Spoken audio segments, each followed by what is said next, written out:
Tema kita hari ini belajar menetapkan hati untuk mengikuti keinginannya. Saya ulangi lagi, belajar menetapkan hati untuk mengikuti keinginannya. Saudara, mengapa kita harus belajar menetapkan hati? Ternyata tekun berdoa, tekun melayani, tekun membaca Alkitab itu jauh lebih mudah daripada tekun menetapkan hati kita untuk mengikuti keinginannya. Saya ulangi lagi, iblis tidak pernah mengganggu kita yang rajin membaca Alkitab. Iblis tidak pernah mengganggu kita yang rajin berdoa.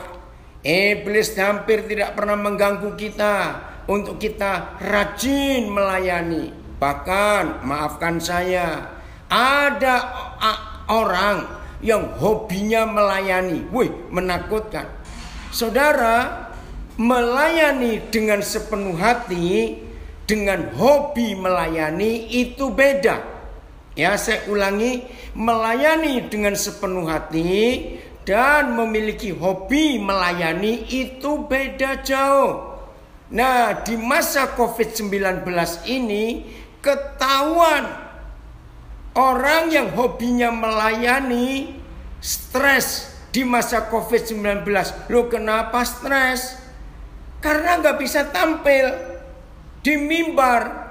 Karena orang yang hobinya melayani, maafkan saya, mudah-mudahan gak ada yang tersinggung. Kalau ada yang tersinggung, ya itu orangnya begitu saja.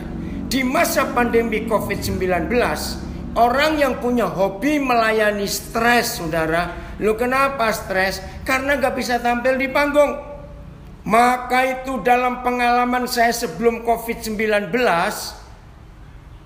tiap Jumat malam, tiap Jumat malam sudah mulai, baik WL, baik singer, baik hamba-hamba Tuhan, istri, gembala yang gerejanya besar-besar itu sudah sibuk tiap Jumat malam. Nanti hari Minggu aku pakai baju apa, seragam apa. Maaf ya saudara, jangan tersinggung. Bahkan ada berapa rekan-rekan saya sulit untuk mengajar secara online karena nggak ngelihat orang. Nah, maaf ya, maaf. Itulah kriteria orang yang hobinya pelayanan. Tapi kalau kita tekun dalam pelayanan beda. Nggak perlu tampil di mimbar, nggak perlu dengan baju baru, nggak perlu dengan ini. Hati. Maka itu saya katakan, kalau hari ini kita belajar temanya, belajar menetapkan hati untuk bisa mengikuti keinginan Bapa di surga.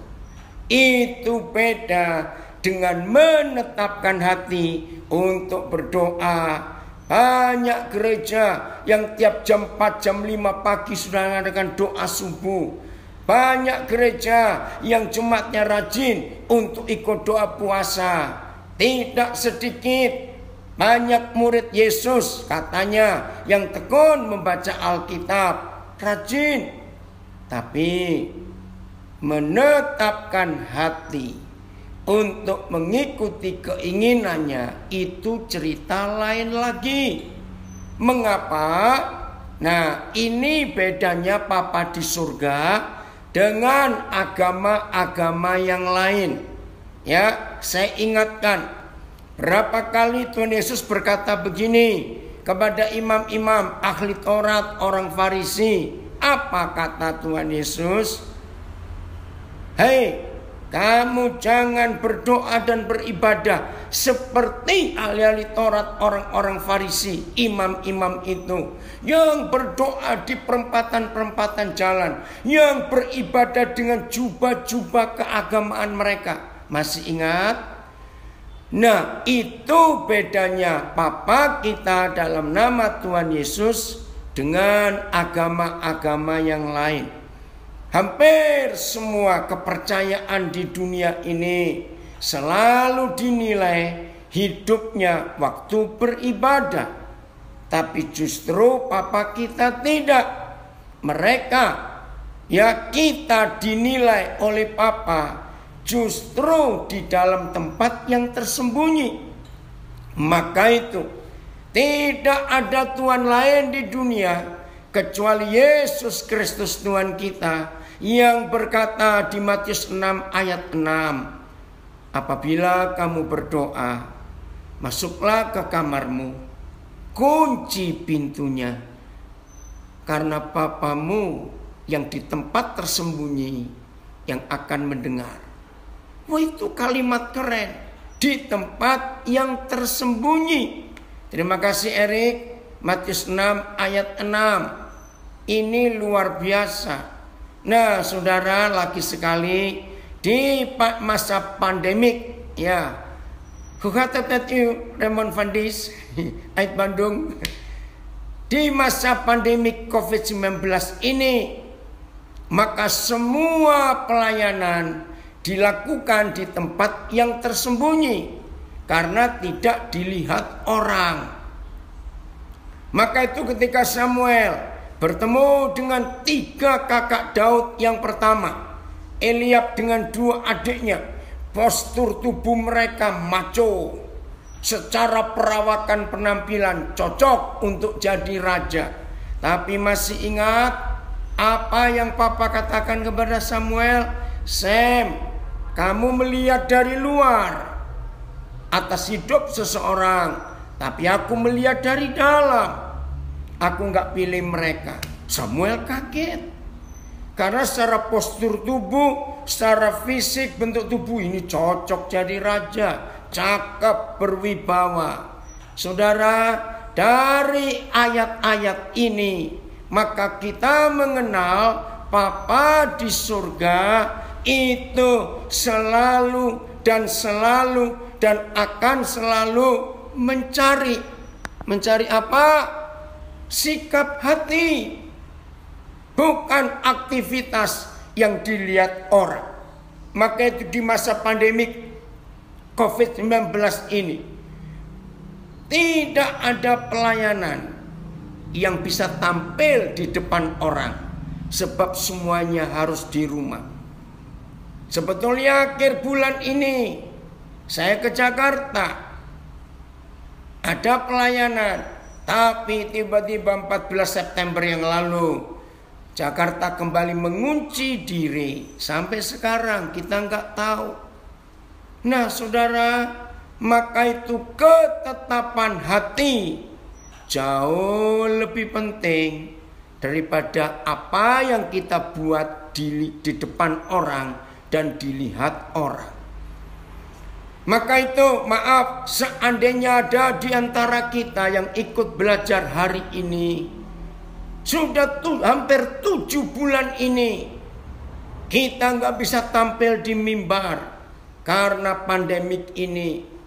Seandainya masih ada di antara rekan-rekan saya, saudara-saudara saya yang belum bisa leluasa dengan sepenuh hati melayani pekerjaan Tuhan dari rumah, di tempat yang tersembunyi, menggunakan aplikasi internet, aplikasi Zoom, Facebook, Instagram, atau aplikasi apa saja, ada banyak. Sebelum pandemik ini lewat, ayo saudara melatih diri, serius melayani, walaupun tanpa dilihat orang, karena gak bisa tampil di mimbar. Saudara, ini keputusan yang luar biasa. Sejak kemarin kami yang di Nabire kembali anak-anak sekolah tidak boleh kita tatap muka karena ada beberapa kasus baru di Nabire ini penularannya ngeri memang. Nah di sini juga kita bisa melihat guru-guru yang serius dengan ketetapan hati mengajar akan ketahuan serius nggak mengajarnya. Walaupun tidak ketemu murid. Nah begitu pula murid-murid. Memang berat orang tua mengajari anak untuk serius. Belajar online, capek mereka, bosan. karena nggak ketemu orangnya, nggak ketemu wajah guru mereka. Waduh, ini hal yang sulit sekali. Tapi mau tidak mau, karena pandemik ini semuanya dikerjakan di tempat yang tersembunyi, yang orang tidak lihat. Berapa banyak keluhan mahasiswa juga, ya, jadi nggak serius belajarnya. Maka itu ada berapa mahasiswa buka HP, buka laptop, belajar online, ya kan, dosennya nggak ngelihat. Nah, ternyata dipikir belajar, ternyata main game sambil buka aplikasinya itu.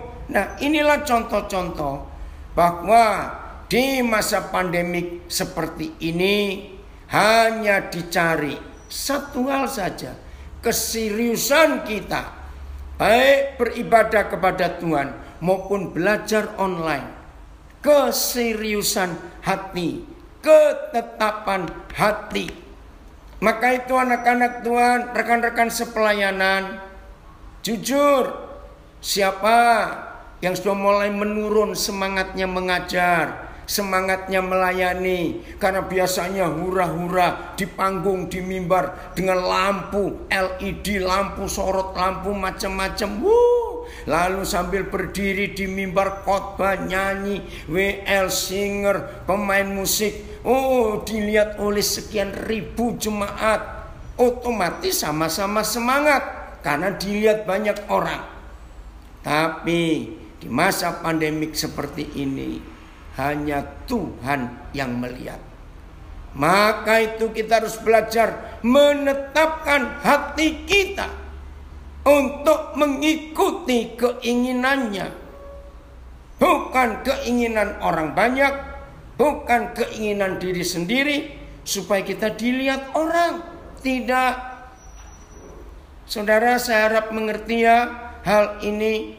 Maka itu sejak perjanjian lama yang Papa cari di antara kita bukan penampilan di depan orang, tapi lagi sekali apa yang kita lakukan di tempat yang tersembunyi, yang hanya Tuhan yang tidak kelihatan itu yang melihat kita. Maka itu mulai hari ini ayo kita set, ya, tahu kata set ya, bahasa Belanda style, ya, kita atur hati kita in tune, kalau bahasa musik ya, yang selaras ya dengan hati Papa di surga. Kiranya Papa menemukan sikap hati itu. Lagi sekali saudara, menetapkan hati, mengikuti keinginannya dengan dilihat orang itu gampang. Karena apa yang orang lihat yang kita lakukan itu memberi semangat, kita jadi antusias karena orang lihat, kita pun jadi semangat. Tapi ketika semua work from home, ya, hari-hari ini sudah mulai banyak kantor-kantor di Jakarta, semua karyawannya kerja di rumah. Sampai salah satu anak saya berkata, aduh, di perusahaan ini justru yang milih kerja di rumah akan dipotong gaji sekian puluh %. Nah, tapi gimana? Masuk kantor justru ada klaster baru tentang penularan ini. Nah, saudara, maka itu yang work from home, WFH, saudara pun dituntut keseriusan hati dalam bekerja. Wih, ternyata memang ada bagusnya COVID-19 ini muncul supaya kita masing-masing, baik karyawan-karyawan, baik hamba-hamba Tuhan, pelayan gereja, karyawan gereja, maaf saya pakai kata karyawan gereja karena memang ternyata tidak sedikit full-timer gereja itu karyawan. Maka itu gelombang PHK nggak cuma terjadi di perusahaan, tapi gelombang PHK terjadi dalam gereja.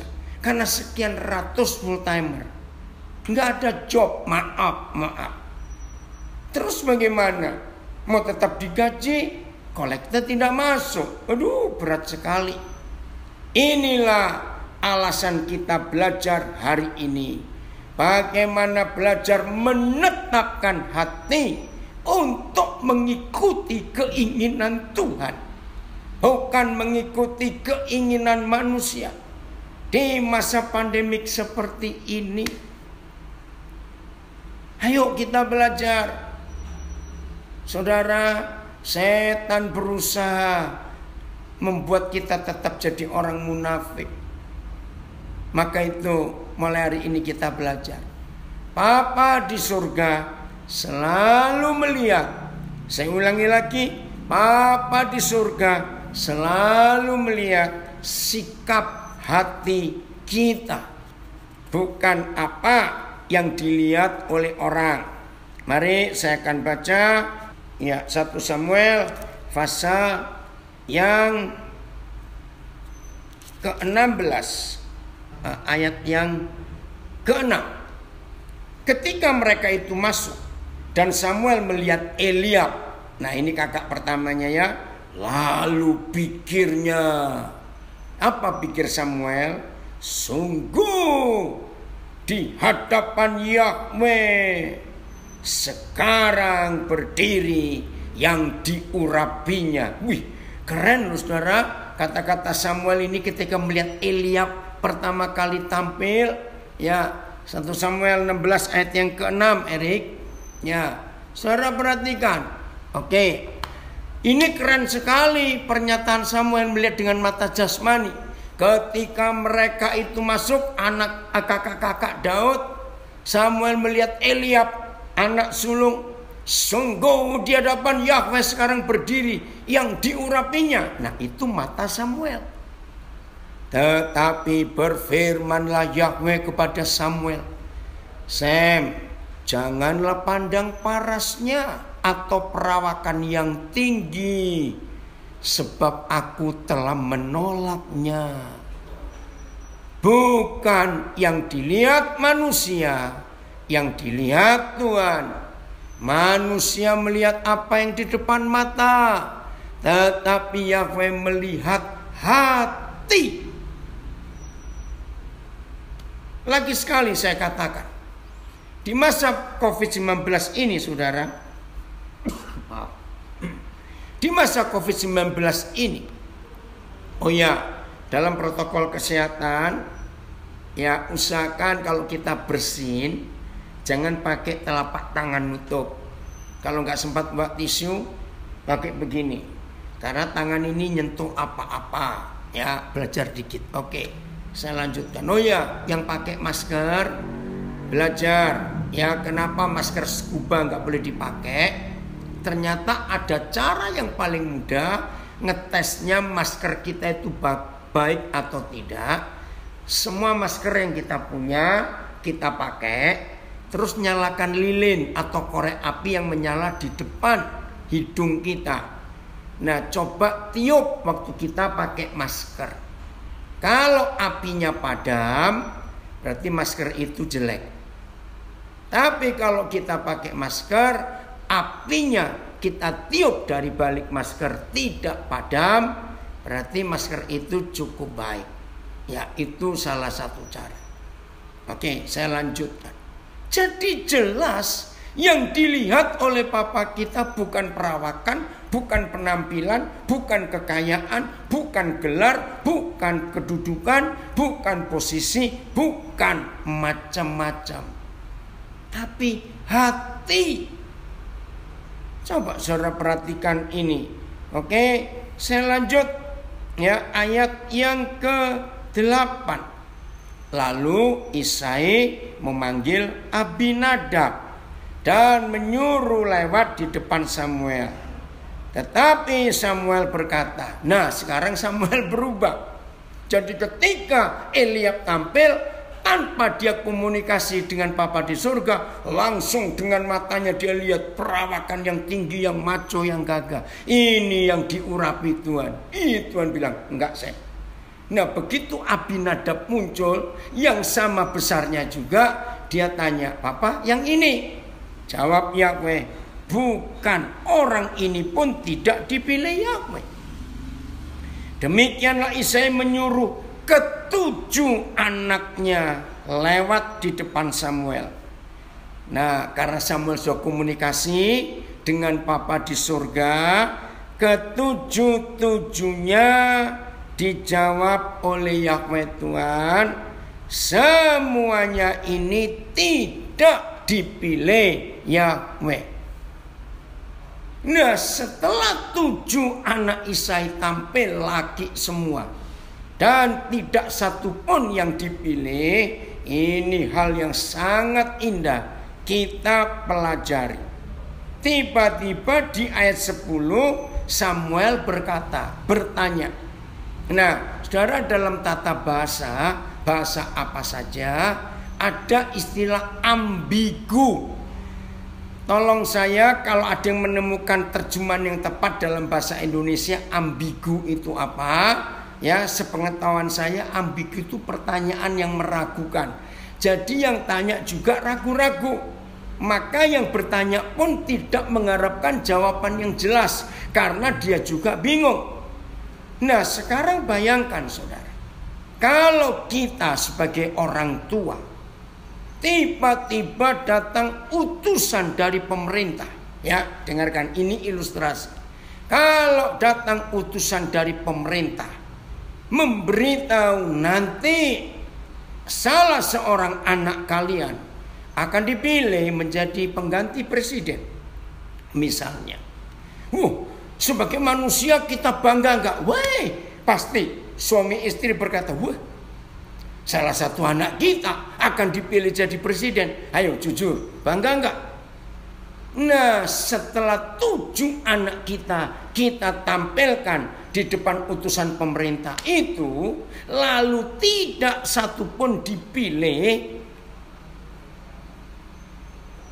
utusan pemerintah itu heran. Loh, ini orang punya anak lagi enggak kecuali yang 7 ini ya? Kenapa dia diam? Ngerti enggak pertanyaan hati Samuel? 7 sudah tampil, enggak ada yang dipilih satupun. Terus gimana ini? Nah, antara ayat 10 ke ayat 11 itu ada setenggang waktu Samuel itu berunding dengan Tuhan, dengan Papa di sorga. Kira-kira gini loh berundingnya saudara. 7 sudah tampil semua, kok gak ada satupun yang dipilih? Ayo coba kalau kita jadi Samuel. Pasti Samuel tanya gini, ini yang salah aku salah dengar, atau maaf ya Tuhan, atau Tuhan yang salah pilih?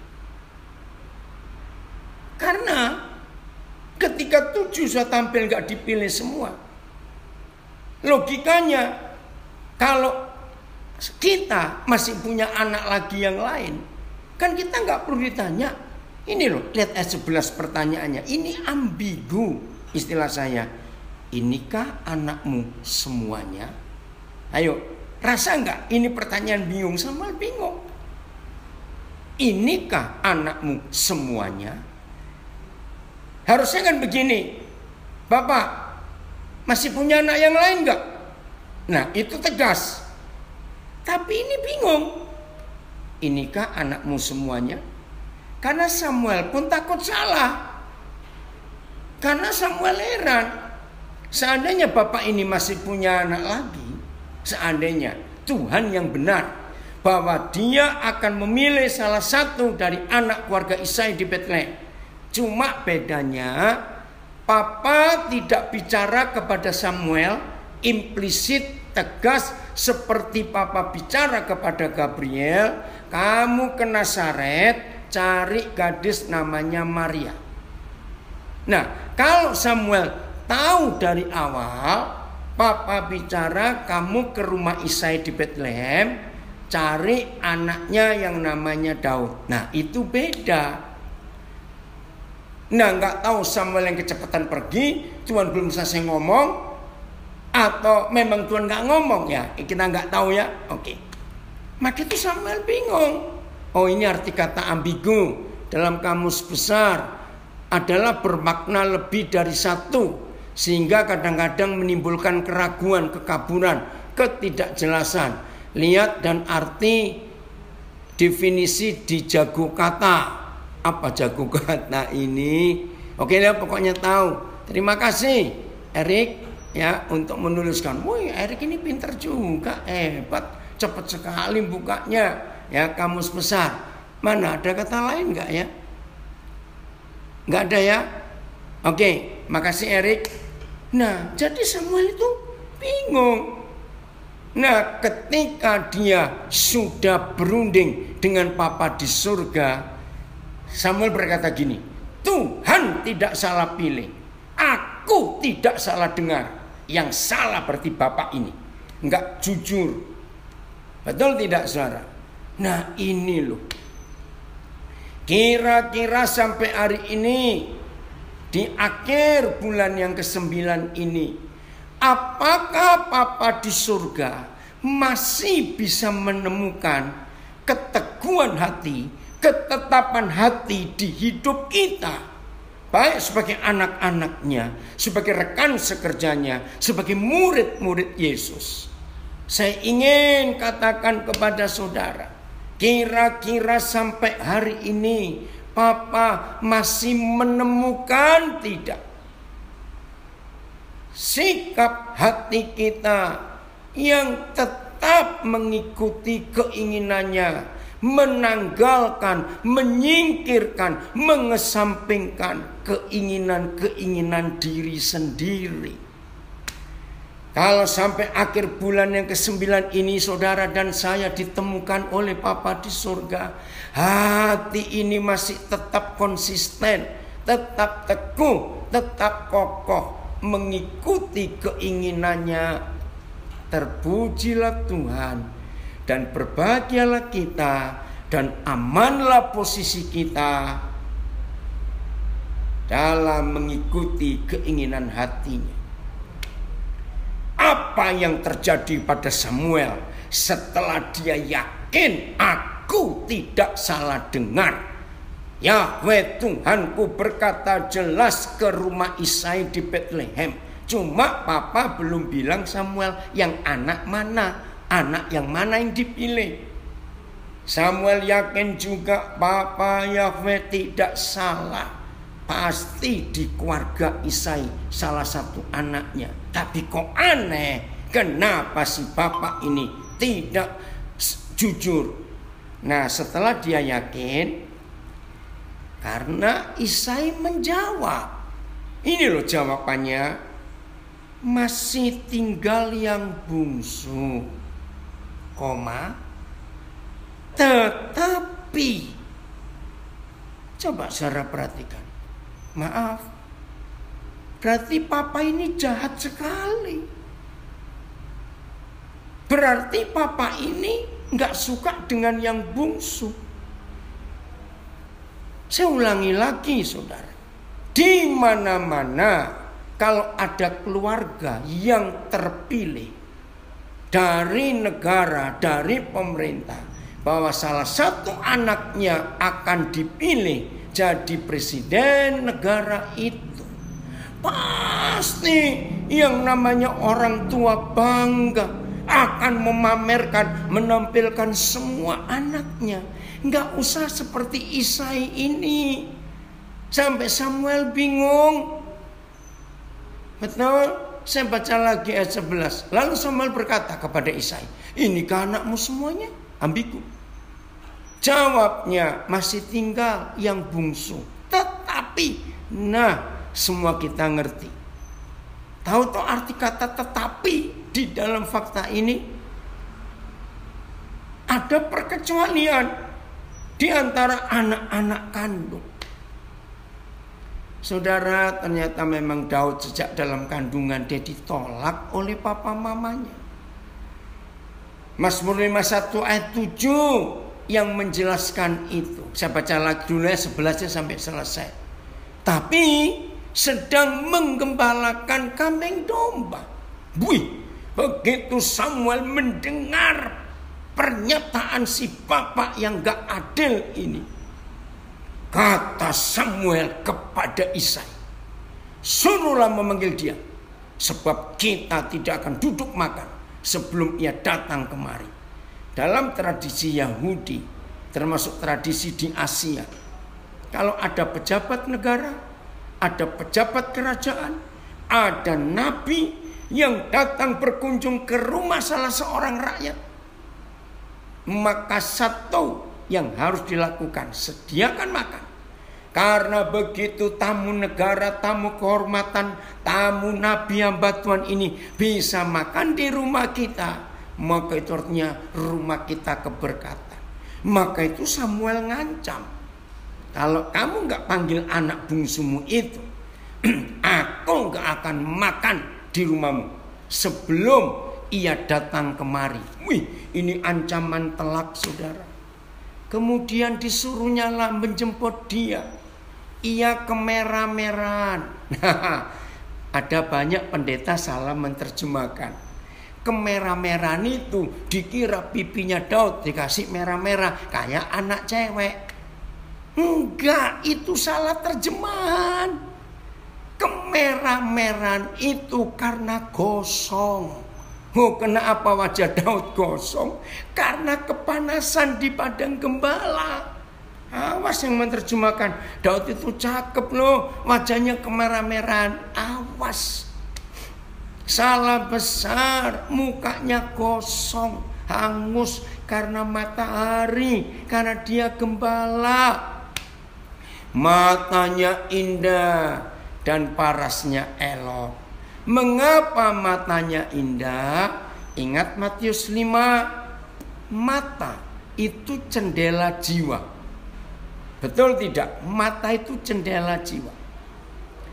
Jiwa maling, jiwa maling, matanya. Nah ini bahasa Jawa bagus, bahasa Surabaya jelalatan. Nah saya nggak tahu itu bahasa Indonesia jelalatan itu apa. Jadi mata maling itu matanya melihatnya terus, cari-cari kesempatan, lihat mau barang apa bisa diambil. Nah itu mata maling. Itu jiwa yang maling. Jiwa yang penuh kenajisan dan percabulan kelihatan di matanya juga. Nah, matanya indah sebab jiwa Daud hatinya itu indah. Kenapa hati Daud indah? Karena hubungannya dengan Bapa di surga. Lanjut, Erik atau baca di sini ya. Kalimat terakhir ayat yang itu ayat yang ke-12 ya. Lalu Yahweh berfirman, bangkitlah. Oh, tadi ayat berapa ya? Kata Samuel, suruhlah memanggil dia sebab kita enggak akan duduk makan. Kemudian disuruhnya lah, matanya indah dan parasnya elok. Bukan ganteng, salah. Bukan cakep, beda. Kalau kita menilai dia ganteng, dia cakep, itu kan penampilan. Enggak. Elok itu beda dengan ganteng, saudara. Elok itu ada unsur wibawa, ada unsur kedewasaan, ada unsur yang luar biasa. Jadi matanya indah, parasnya elok. Itu semua karena hati, sikap hati Daud. Maka itu rekan-rekan pelayan, saudara-saudara, ayo hari ini semua kita menggenapi apa yang Papa katakan kepada Daud, Papa bisa katakan kepada kita masing-masing. Setuju ya? Betul. Maka itu kalau orang menolak kita, bersyukur, nggak apa-apa, asal jangan kita ditolak oleh Papa di surga. Aduh, orang sudah nolak kita, Papa juga nolak kita. Aduh, hidup ini betapa beratnya. Nah, maka itu Mazmur 27 ayat 10, Erik bisa buka. Mazmur 27 ayat 10, kalau bisa Erik berapa terjemahan sekaligus? Ya, Mazmur 27 ayat 10. Saudara, kita melihat ini, terima kasih Papa. Apa yang dialami oleh Daud dalam hidupnya belum ada. Oke, Koden baca ya Erik. Mazmur 27 ayat yang ke-10. Begini kata Tuhan. Sekalipun ayahku dan ibuku menolak aku, meninggalkan aku, namun Yahweh menyambut aku. Terima kasih Papa. Sinyal kau buat bagus, nggak kami boleh belajar. Terima kasih. Ini yang luar biasa. Oke, sekalipun ayahku dan ibuku meninggalkan aku, namun Yahweh menyambut aku. Terjemahan lama. Karena bapakku dan ibuku telah meninggalkan daku, tetapi Yahweh akan menyambut aku. BIS bahasa Indonesia sehari-hari. Sekalipun ayah dan ibuku meninggalkan aku, Tuhan akan memelihara aku. Oh sama semuanya ya. Ya. Ini AVB ya. Apabila ibu bapakku berpaling daripadaku, Yahweh akan memelihara aku. Luar biasa. Saudara, ini yang Tuhan ingin katakan kepada kita. Saya cuma memberi kesaksian ya. Saya beri kesaksian. Hari ini apa? Kamis. Hari Selasa ya, Selasa malam, salah seorang anak saya yang penyanyi itu kontak saya. Dia ngubah lagu bagus sekali. Ada sudah masuk di YouTube ya. Nah, tujuan lagu itu dipasarkan di YouTube, di iTunes, di Spotify, maka semua hasil penjualan kalau dapat uang itu akan disalurkan untuk pelayanan kami yang ada di Nabire. Nah, salah satu artisnya, penyanyinya, dia itu ingin kenal saya. Apa itu Pesat Nabire? Siapa itu? Nah, terus anak saya itu mengenalkan. Karena artis ini walaupun dia anak Tuhan, tapi dia bukan artis rohani. Dia itu artis sekuler, cukup terkenal kalau saya sebut namanya. Ya, ketika saya membuka ya Instagram dia, karena saya suruh ngecek, wih, followernya saudara enggak puluhan ribu, enggak ratusan ribu, wih, hebat sekali. Nah, tapi anehnya itu Selasa malam, Roh Kudus bilang kepada saya, anak ini enggak punya papa. Lah, siapa dia? Bahkan Roh Kudus memberikan 3 hal. Nah, terus saya kontak anak saya. Kamu kenal enggak? Dia juga kaget. Enggak, saya cuma minta dia karena dia lagi apa ya, naik daun, lagi populer. Oh ya, jadi kamu enggak tahu enggak? Bahkan ketemu aja belum, karena lewat online. Oh ya, nah dia juga heran. Ya, tapi dia tahu bagaimana Roh Kudus yang bicara kepada saya. Nah, Rabu pagi saya kontak dia nggak balas. Ternyata sore dia balas. Dia bilang, oh maaf, saya sibuk sekali sepanjang hari ini latihan, yaitu kemarin. Ya, saya akan tampil di acara Bank Mandiri Nasional. Oh ya, acara apa? Saya nggak tahu lah. Nah, terus saya itu doakan dia, saudara. Karena Roh Kudus sudah beritahu saya tentang ini. Saya dalam doa, saya lewat WhatsApp doanya. Papa, hari ini anak saya mau tampil. Walaupun ini nyanyi sekuler, tapi dia anakmu. Nah, saya sebut anak saya karena Roh Kudus sudah pesan. Malamnya saudara, selesai acara itu dia kontak saya. Nah, tapi saya lagi sibuk dengan obrolan malam di radio Suara Menara Kasih. Saya balas sambil saya on air di radio. Nanti Om kontak setelah Om siaran ini. Nah, saudara, akhirnya selesai jam 12.24 WIT, ya saya baru kontak dia. Saudara, dia kaget. Kata yang pertama, dia berkata, saya belum pernah terima doa seperti ini. Terus saya tanya, loh, masa gerejamu nggak pernah doakan? Oh sering Om. Nah itu ternyata betul-betul dia tersentuh dengan kata anak saya. Lalu saya tanya kenapa? Nah di situ dia baru cerita. Papa mama cerai om sejak saya kelas 6 SD. Mama menikah lagi, papa menikah lagi. Saya ikut kakek dan nenek dari pihak mama. Saya punya adik kandung perempuan, dia sekarang sudah menikah. Nenek sayang saya, jadi sejak saya 6 SD itu yang jadi mama ya nenek saya. Kakek saya nggak dekat. Tapi waktu nenek meninggal juga saya goncang hidup ini. Maka itu ketika om berdoa anak saya, om kalimat itu sangat berarti. Nah terus saya sampaikan 3 hal yang saya terima dari Roh Kudus sebelum saya kontak dia. Dia kaget. Dia bilang, oh maaf ya, hal ini mama saya pun tidak tahu. Saudara, dia 3 kali telepon saya. Kenapa sampai 3 kali? Dia minta izin. Akhirnya dia manggil saya papa. Saya mau nangis dulu. Lucu nggak kata itu? Ya silakan. Selesai nangis telepon lagi. Nah sampai telepon yang ketiga kali, jadi yang kedua kali saya bilang, keberatan nggak kalau mulai sekarang om jadi papamu? Waduh saudara, Tuhan jamah dia. Nah itu telepon ketiga agak lama jaraknya.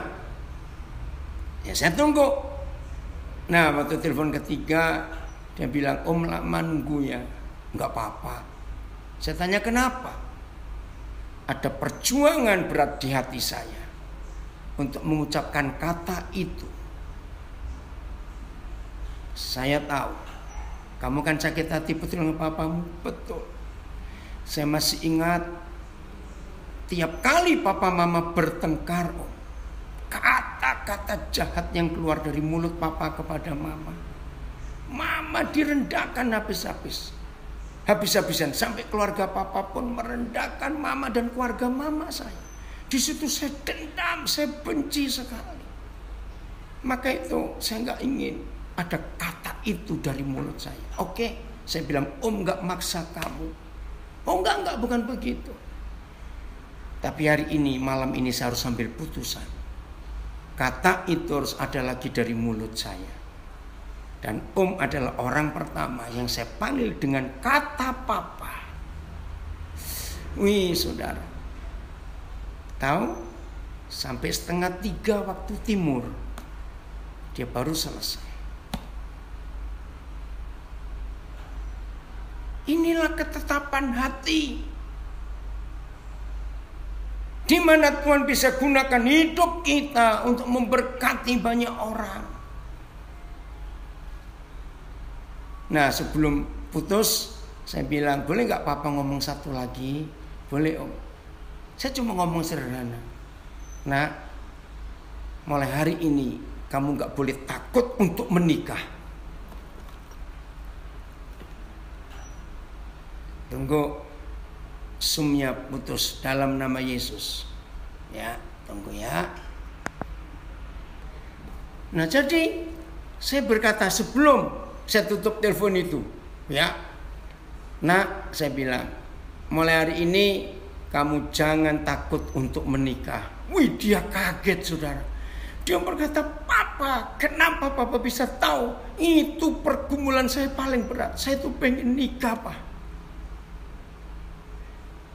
Karena umurnya nanti November ini dia umur 34. Papa tahu kamu takut menikah karena kamu gak ingin kalau kamu punya anak-anakmu menderita. Karena apa yang kamu rasakan penderitaan sejak kecil itu menghantui. Bilang betul itu Pak, betul. Saya berkata mulai hari ini, ya berarti hari ini tanggal 24. Papa akan bimbing kamu untuk jadi seorang suami yang hebat dan jadi seorang papa yang luar biasa. Tadi pagi Saya cek dia pagi bangun. Woi, dia berkata, saya belum pernah bangun pagi sesegar hari ini. Ada sesuatu yang baru, Pak. Woi, puji Tuhan. Maka itu saudara, yuk mulai hari ini, kalau kita mengambil keputusan berketetapan hati untuk tetap mengikuti keinginan Tuhan, bukan keinginan ini, keinginan itu, keinginan penampilan, keinginan orang-orang lain, tapi keinginan Papa kita. Luar biasa. Jadi kalau ada anak-anak yang tertolak oleh orang tuanya, bacakan Mazmur 27:10 ini. Tuhan Papa di surga gak akan meninggalkan. Saudara, inilah konsep yang kita harus miliki dalam hidup kita.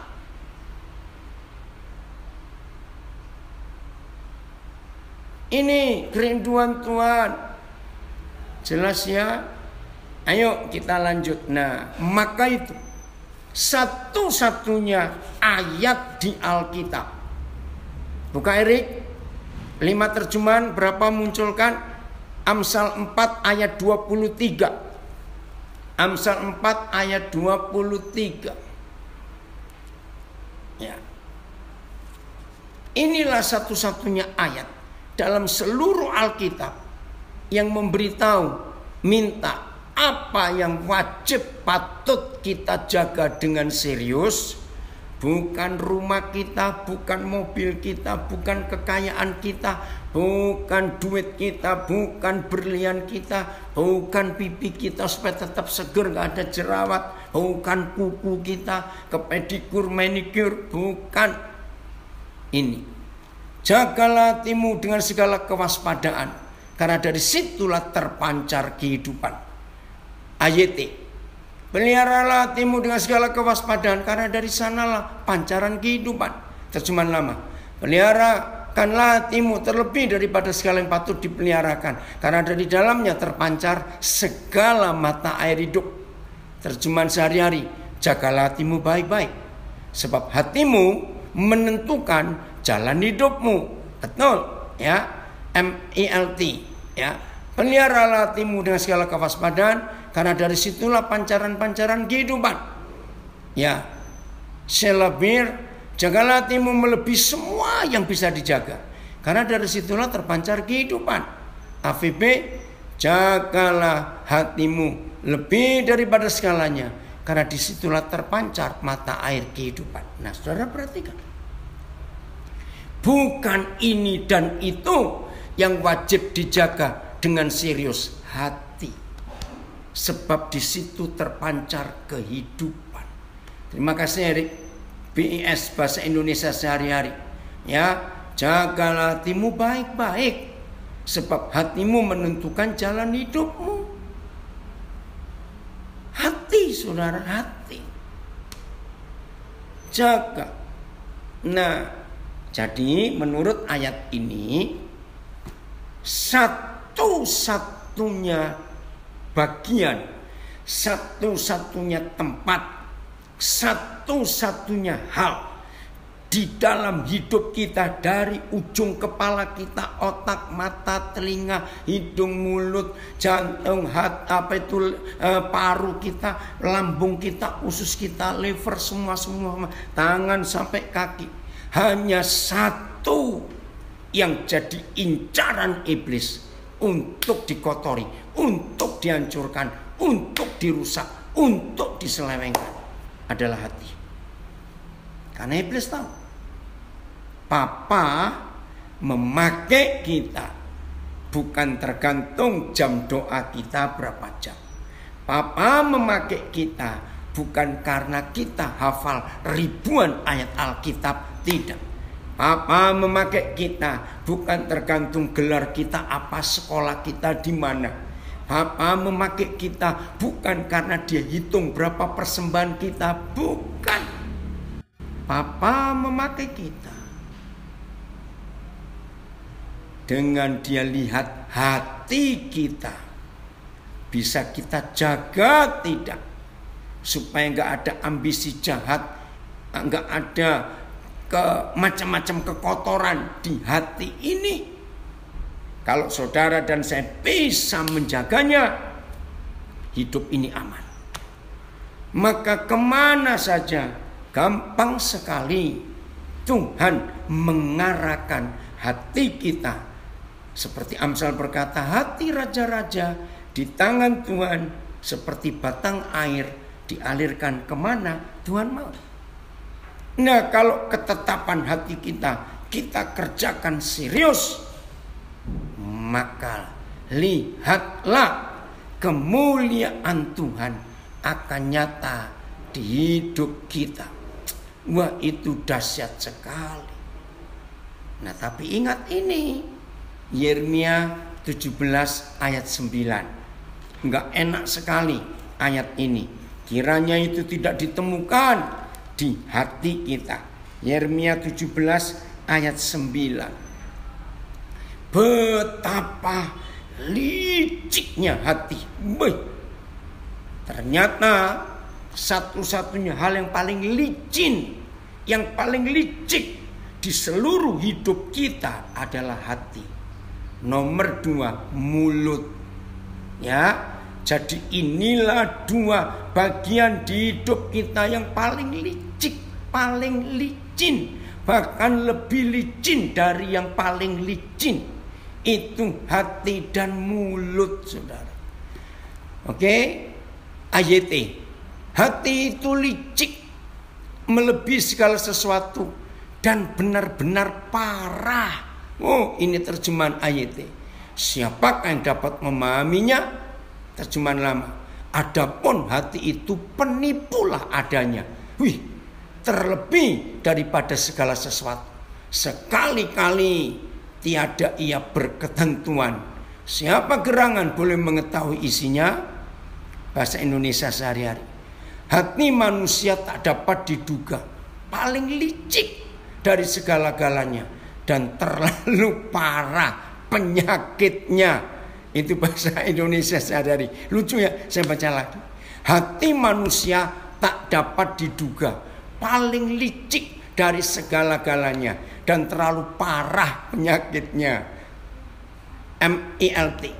Hati yang penuh dusta melebihi semua yang sulit disembuhkan. Wih, berarti lebih parah dari corona dan kanker ini. Siapakah yang dapat mengetahuinya? Hati itu licik, melebihi segala sesuatu, bahkan sangat parah.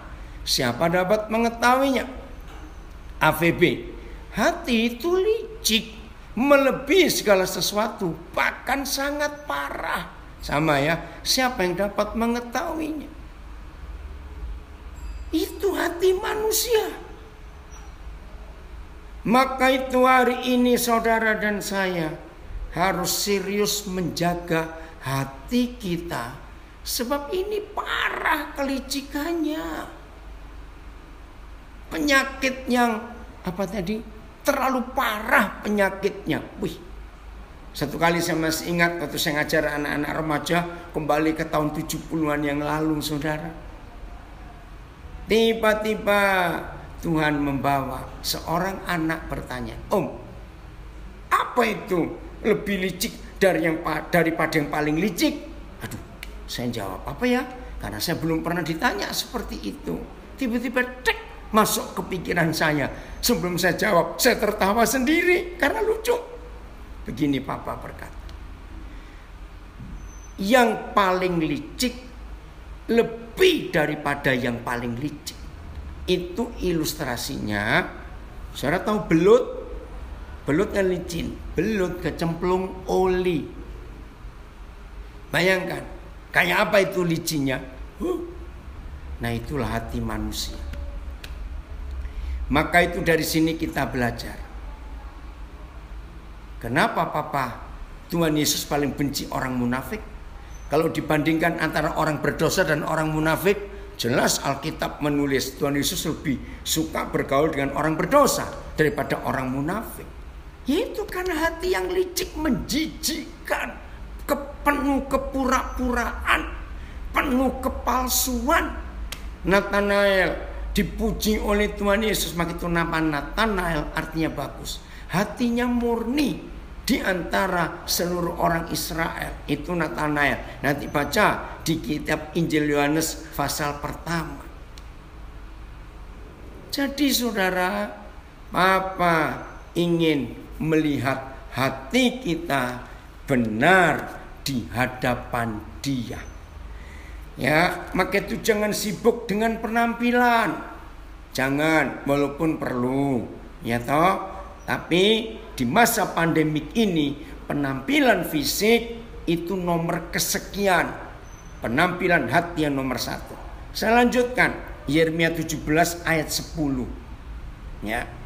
Aku Yahweh yang menyelidiki hati, yang menguji batin, untuk memberi balasan kepada setiap orang setimpal dengan tingkah langkahnya, setimpal dengan hasil perbuatannya. Wih, ngeri sekali. Nah, salah satu karakter Papa kita adalah menyelidiki hati dan menguji batin. Ini hobi Papa kita. Maka itu matanya tajam. Kalau dia melihat hati kita tajam. Ya, ayat aku Yahweh menyelidiki hati dan menguji batin, untuk memberi tiap-tiap orang menurut jalan-jalannya sesuai dengan buah dari perbuatan-perbuatannya. Bahwa akulah Yahweh yang menduga dan menduga hati dan menyelidiki batin, hendak membalas pada tiap-tiap orang sekadar kelakuannya dan sekadar pahala perbuatannya. Bahasa BIS, aku Yahweh menyelidiki hati batin manusia, ku uji. Setiap orang akan kubalas menurut tingkah lakunya dan kuperlakukan sesuai dengan perbuatannya. Maka itu Tuhan gak bisa kita bohongin. MLT, aku Yahweh yang menyelidiki hati, menguji pikiran manusia untuk membalas pada setiap orang sesuai, ya. Aku Tuhan menyelidiki hati dan menguji batin. Aku mengganjar setiap orang, ya. Yang terakhir AVB, aku Yahweh menyelidiki hati dan menguji batin. Aku mengganjar. Nah, saudara, kalau Papa kita matanya setajam itu, tembus pandang sampai ke dasar hati kita yang paling dasar, dia tahu semuanya. Jangan bohongin dia, jangan tipu dia dengan sikap doa, sikap pelayanan, sikap rohani. Jangan, nek buat Papa. Dengar kalimat ini. Maka itu saudara, kalau kita menjadi anak-anak Papa dengan konsep ini, berbahagialah setiap kita. Dia akan pakai kita dengan dahsyat. Oke, ayo kita belajar berketetapan hati kita mengikuti